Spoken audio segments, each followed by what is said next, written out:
Students, इस video के अंदर हम लोग डिस्कस करेंगे हंटिंगटन्स डिजीज़ को। ठीक है। सो हंटिंगटन्स जो डिजीज़ है ये आपकी ब्रेन से रिलेटेड एक डिजीज़ है। इस वीडियो में हम लोग इसके इंट्रोडक्शन से लेकर इसके मैनेजमेंट तक सारी चीज़ों को यहाँ पर क्लियर करेंगे। सो अगर बात करें हंटिंगटन्स डिजीज़ के इंट्रोडक्शन के बारे में या फिर इसकी डेफिनेशन के बारे में, सो ये जो इंट्रोडक्शन हमारे सामने है, इट इज़ अ क्रोनिक, यानी कि ये क्रोनिक है, यानी कि लंबे समय तक ये आपको देखने को मिल सकता है। Progressive disease of central nervous system, यानी कि ये जो डिजीज़ है ये हमारे सेंट्रल नर्वस सिस्टम को अफेक्ट करती है। ये क्रोनिक होती है और प्रोग्रेसिव होती है। इन विच डीजनरेशन ऑफ सेरिब्रल कॉर्टेक्स, यानी इसके अंदर डीजनरेशन आपको कहाँ देखने को मिलता है? Cerebral cortex and basal ganglia. ये दोनों जो हमारे ब्रेन के पार्ट्स हैं इनके अंदर एक डीजनरेशन देखने को मिलता है। कॉज प्रोग्रेसिव कोरिया, यानी कि प्रोग्रेसिव यानी कि होता है लंबे समय तक। ठीक है। सेरिब्रल कॉर्टेक्स और जो बेसल गैंग्लिया है इनके डीजनरेशन की वजह से आपको कोरिया देखने को मिलेगा। कोरिया क्या होता है? Irregular involuntary movement. ठीक है। यानी कि इर्रेगुलर इनवॉलेंट्री यानी कि जो हमारे कंट्रोल में नहीं होता है, ऐसे मूवमेंट्स देखने को मिलेंगे हाथ पैरों के अंदर। एंड डिमेंशिया, और साथ ही साथ यह डिमेंशिया भी देखने को मिलेगा। एक शॉर्ट टर्म मेमोरी लॉस भी यहाँ पर पेशेंट को देखने को मिलेगा। इसके साथ साथ जो पेशेंट की कॉग्निटिव फंक्शंस होते हैं ना, उनके अंदर डिस्टर्बेंस देखने को मिलेगा। कॉग्निटिव फंक्शंस के अंदर डिस्टर्बेंस का क्या मतलब है कि पेशेंट की जो समझने की जो क्षमता है वो यहाँ पर डिक्रीज हो जाएगी। ठीक है, जो कि डिमेंशिया के केस में आपको देखने को मिलता है। सो आपको समझ में आ गया होगा कि हंटिंगटन डिजीज़ क्या होता है। साथ ही साथ जो हंटिंगटन्स डिजीज़ है उसको हंटिंगटन्स कोरिया भी बोला जाता है, हेरिडिटरी कोरिया भी बोला जाता है यहाँ पर, और एडल्ट कोरिया भी कहा जाता है। सो इसके कुछ और नाम हैं। नेक्स्ट आगे चलते हैं और बात करते हैं कि इसके कॉजेज़ क्या क्या हो सकते हैं। ठीक है, यानी कि ये जो डिज़ीज़ है ये आपको किस कॉजेज़ की वजह से देखने को मिलती है। सबसे पहली चीज़, इसका जो कॉज है वो अननोन है।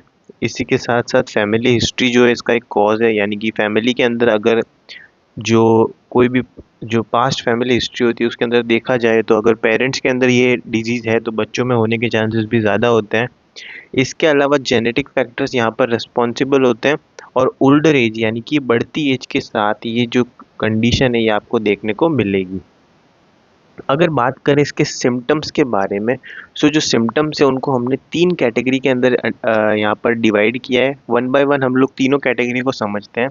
सबसे पहले मूवमेंट डिसऑर्डर्स। ठीक है, जो भी बॉडी के मूवमेंट्स होते हैं ना, जैसे कि आप अपना हाथ हिला सकते हो, पैर हिला सकते हो। ठीक है, और जो है अपने बॉडी पार्ट्स को मूव कर सकते हो, उनसे रिलेटेड यहाँ पर क्या क्या सिम्टम्स देखने को मिलेंगे उनकी बात करें अगर, तो इनवॉलेंट्री जर्की और डांसिंग लाइक मूवमेंट। ठीक है, यानी कि जर्की मूवमेंट है, जो हाथ पैरों के अंदर यहाँ पर एक जनरेशन होगा, एक जर्क मूवमेंट देखने को मिलेगा। ठीक है, इसके अलावा मसल रिजिडिटी भी यहाँ पर देखने को मिलती है। Abnormal eye movement. ठीक है, यानी कि डिप्लोपिया देखने को मिल सकता है। आई मूवमेंट आपको यहाँ पर अलग अलग देखने को मिल सकते हैं। इम्पेयर्ड पोस्चर और बैलेंस, पेशेंट का जो पोस्चर और बैलेंस होता है वो यहाँ पर प्रॉपर नहीं होता है। इस कंडीशन के अंदर पेशेंट जो है सडनली गिर भी जाता है इस कंडीशन के अंदर। Difficulty in speaking due to motor control loss. ठीक है, यानी कि मोटर कंट्रोल पे आपका लॉस हो चुका है, इसी वजह से इनवॉलेंट्री जो जो भी आपके पास मसल कॉन्ट्रैक्शन है वो देखने को मिलेगा। इसी के वजह से यहाँ पर स्पीकिंग के अंदर भी डिफ़िकल्टी होती है, जिसमें पेशेंट जो है नॉर्मल तरीके से बात नहीं कर पाता है। साथ ही साथ जो है डिस्फेजिया देखने को मिलता है। यहाँ पर डिस्फेजिया का मतलब क्या होता है? डिस्फेजिया का मतलब होता है डिफ़िकल्टी इन स्वेलिंग। ठीक है, यानी कि कुछ भी निगलने में पेशेंट को यहाँ पर प्रॉब्लम होती है, उसको बोलते हैं डिस्फेजिया। सो ये थे हमारे पास मूवमेंट से रिलेटेड डिसऑर्डर्स। अगर हम लोग बात करेंगे कॉग्निटिव डिसऑर्डर्स के बारे में, सो कॉग्निटिव डिसऑर्डर्स क्या होते हैं? कॉग्निटिव के अंदर अगर हम लोग बात करें, जो भी हमारी डेली नॉर्मिंग लिविंग एक्टिविटीज़ होती है ना, वो सारी कॉग्निटिव फंक्शंस के अंदर आती है। ठीक है, तो उससे रिलेटेड क्या डिसऑर्डर है? डिफ़िकल्टी इन परफॉर्मिंग टास्क, जो भी डेली लिविंग की एक्टिविटीज़ है उनको पेशेंट यहाँ पर सही तरीके से परफॉर्म नहीं कर पाता है। इसके अलावा डिसओरिएंटेशन देखने को मिलता है। डिफ़िकल्टी इन फोकसिंग, पेशेंट जो है वो कोई भी नॉर्मल एक्टिविटी पर फोकस नहीं कर पाता। स्लोनेस इन प्रोसेसिंग थॉट्स, यानी प्रोसेस नहीं कर पाता है थॉट्स को कम्प्लीटली, और कोई भी नई चीज़ें सीखने में यहाँ पर डिफ़िकल्टी पेशेंट को देखने को मिलती है। नेक्स्ट आगे बात करते हैं साइकेट्रिक सिम्टम्स के बारे में। सो साइकेट्रिक सिम्टम्स क्या है? फीलिंग ऑफ सैडनेस, या पेशेंट को काफ़ी ज़्यादा सैडनेस देखने को मिलेगी। सोशल विड्रॉल्स, यानी कि पेशेंट जो है यहाँ पर सोशली विड्रॉल रहेगा, अकेला रहना पसंद करेगा।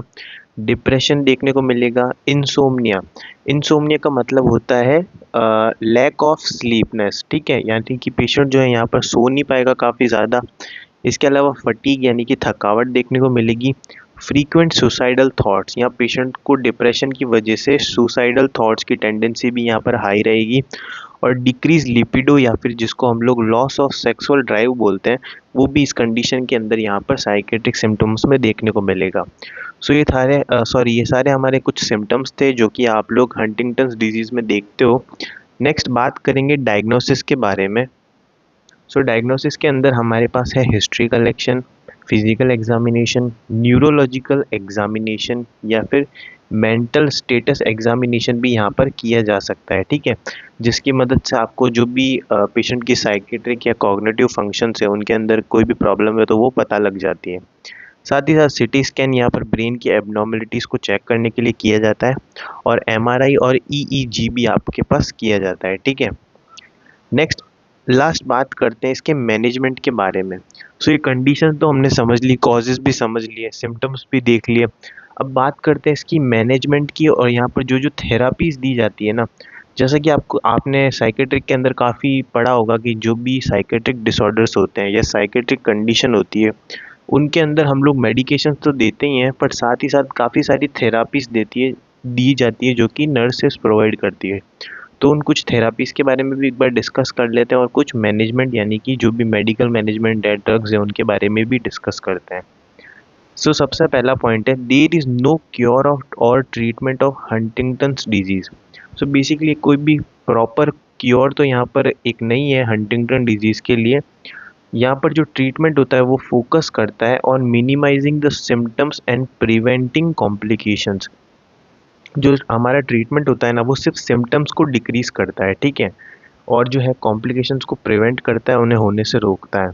अगर बात करेंगे यहाँ पर ड्रग्स के बारे में, सो एंटी साइकोटिक जो ड्रग है वो यहाँ पर यूज़ की जाती है।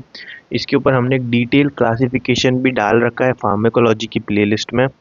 सो एंटी साइकोटिक जो ड्रग है ना, वो बेसिकली क्या करती है, बेसिकली उसका एग्जांपल है हमारे पास हेलोपेरिडोल, ठीक है। हेलोपेरिडोल जो है हमारे पास एंटी साइकोटिक ड्रग है। ये डोपामिन के एक्शन को बेसिकली ब्लॉक करती है, उसको रिड्यूस करती है। इसके अलावा मसल रिलैक्सेंट्स भी हम लोग यहाँ पर यूज़ करते हैं, जैसे कि डायजेपम और क्लोनाजेपम, जो कि मसल रिजिडिटी के अंदर हमें और इन्वॉल्यूंटरी मूवमेंट के अंदर हेल्प करती है। इसके साथ साथ एंटी डिप्रेसेंट, यानी कि डिप्रेशन को दूर करने के लिए जो ड्रग्स यूज़ की जाती है यहाँ पर, जैसे कि फ्लूओक्सेंटाइन और सिट्रेलाइन, ठीक है, टू ट्रीट डिप्रेशन। और साथ ही साथ मूड स्टेबलाइज़र भी यहाँ पर यूज़ की जाती है। सो ये सारी कुछ ड्रग्स थी। इसी के साथ अगर बात करें थेरापीज़ के बारे में, सो साइकोथेरापी और स्पीच थेरापी जो है यहाँ पर काफ़ी इम्पॉर्टेंट होती है। बात करें साइकोथेरापी की, तो साइकोथेरापी में क्या होता है, कैन प्रोवाइड टॉक थेरापी। इसके अंदर पेशेंट से बातचीत की जाती है। जो हमारे पास आईपीआर है, इंटरपर्सनल रिलेशन, उसे यहाँ पर बिल्ड किया जाता है। पेशेंट को जो है काफ़ी ज़्यादा हेल्प की जाती है psychologically, to help a person manage behaviour problems, ताकि उसकी जो भी बिहेवियर प्रॉब्लम्स देखने को मिलती है, जो भी डेवलपिंग कोपिंग स्किल्स देखने को मिलती है, वो यहाँ पर इम्प्रूव की जा सके।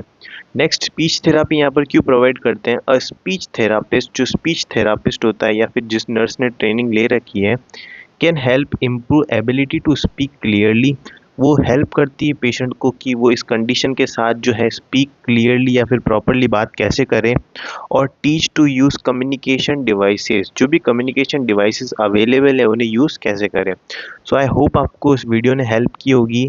अगर आप चाहो तो इस पीडीएफ को भी डाउनलोड कर सकते हो हमारे टेलीग्राम चैनल को ज्वाइन करके, जो कि है NSG लाइब्रेरी।